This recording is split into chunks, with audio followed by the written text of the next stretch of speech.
Scott Morrison has declared that we're in an election campaign. Well, that's a campaign that Labor welcomes, because what elections do is determine the future direction of Australia. And what we know is that we have a government that's scared of the present and terrified of the future. When it comes to embracing new technology, when it comes to giving Australia the policy framework so that we can seize the opportunity to create jobs, to become a high value economy, to look after people and make sure that people aren't left behind as we move forward into the future. Scott Morrison is part of a government which, when they came into office in 2013, having said that fibre-based national broadband network was a waste of money, set about dismantling it. They set about replacing fibre to the home and business with a hybrid model including copper.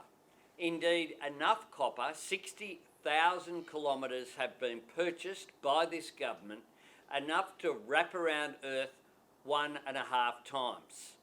It's absurd that in the 21st century we're using technology in this country that is so far behind. Well, Labor will have a repair job, and Michelle Rowland, as the incoming Communications Minister, if we're successful, will be in charge of that repair job, making sure that we recognise, as COVID has reinforced, that high-speed broadband isn't about downloading videos, it's about providing health services to people where they live. It's about providing education services, whether they be school students, university or TAFE students, or other adults studying and being retrained. It's about making sure that businesses can compete by having access to markets, not just domestically, but globally as well. It is about Australia being able to compete with the world in our globalised world that we live in. Australia at the moment is running 59th when it comes to broadband. We are a G20 nation.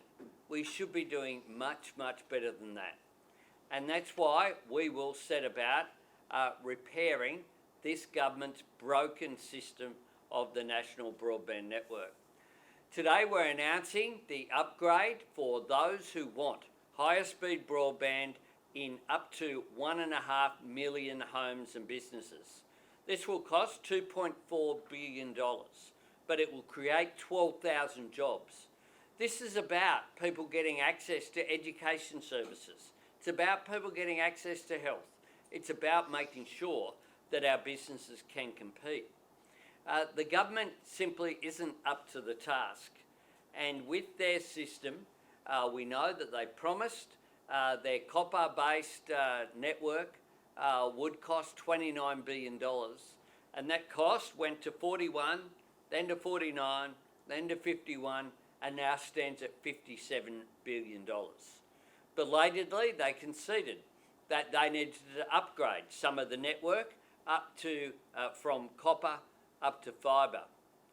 If they had have done the right thing in the beginning, when I, as Communications Minister, made it very clear before the 2013 election that what we needed to do was do it right, do it once, do it with fibre.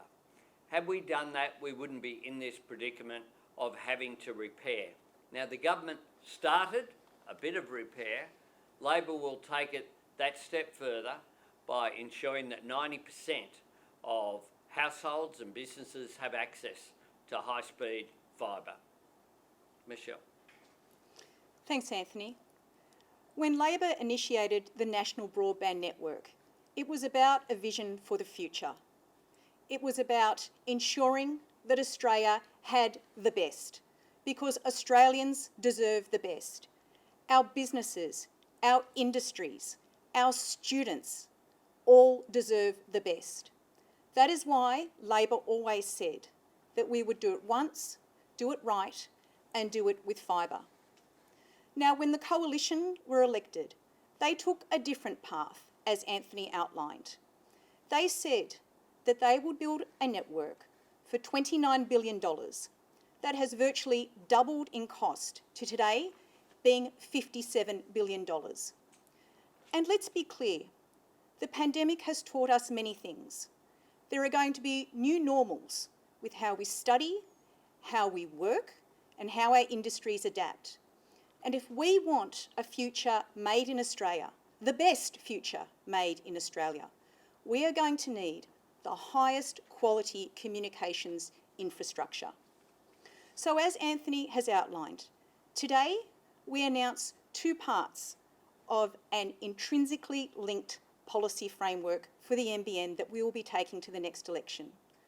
The first is the repair job, to ensure that we can expand the number of residents and small businesses who have access to fibre technology. And we will, for the foreseeable future, while we get this job done, keep the NBN in public hands, because we want to ensure that the NBN has the certainty for this task and that costs are kept as low as possible for consumers. And let us examine the record of the coalition in this area. The cost blowouts that were mentioned, every single assumption on technology being wrong.